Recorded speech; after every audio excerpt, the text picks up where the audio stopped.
आम्ही अत्तर तयार केले आहे। ह्या अत्तर तयार करण्यासाठी अगोदर एका टोपात पाणी घ्यायचे। त्या टोपात फुलं टाकावी।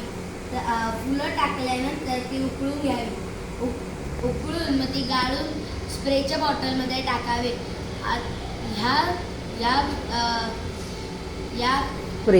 या स्प्रेचा वापर आपण डास, मच्छर इत्यादी मारण्यासाठी होतो। शिवाय याचा वासही चांगला येतो।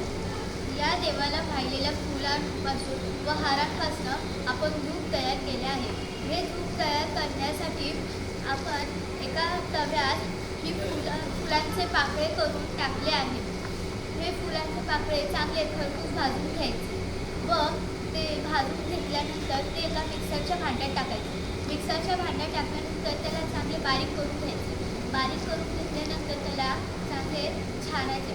त्याच्यानंतर मग त्यात आपण कापूर टाकायचे। कापूर टाकल्यानंतर त्यात गोळे बनवून घ्यायचे। या धूपच्या वासाने घरात खूप चांगले शुद्धता असते।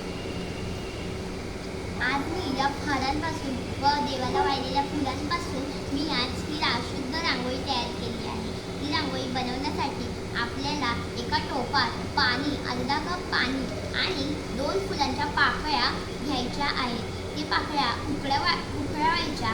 त्या उकळल्यानंतर ती फुलं गाळून वेगळी करायची व ते पाणी घ्यायचे एका वाटीत। त्या वाटीत थोडीशी पांढरी रांगोळी टाकायची। ते पीठ मस्त घट्ट करून घ्यायचे। मग ते पीठ पुन्हा सुकवायला वाळवायला ठेवायचे।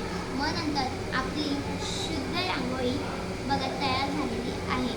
ही रांगोळी दिवाळीसाठी अत्यंत सुंदर आहे। आज मी या देवाला वाहिलेल्या हारापासून व फुलांपासून एक पुनर्वापर केला आहे। तर एक रोपटे घेतले आहे। त्यामध्ये अशी थोडेसे जे फुलं सुकलेले असतील त्यांच्यात थोड्याशा अशा बिया टाकल्या आहेत। त्यापासून एक रोपटे मी तयार करणार आहे। ते रोपटे तयार झाल्यावर मी पुन्हा देवासाठी वापरू शकते ती फुलं।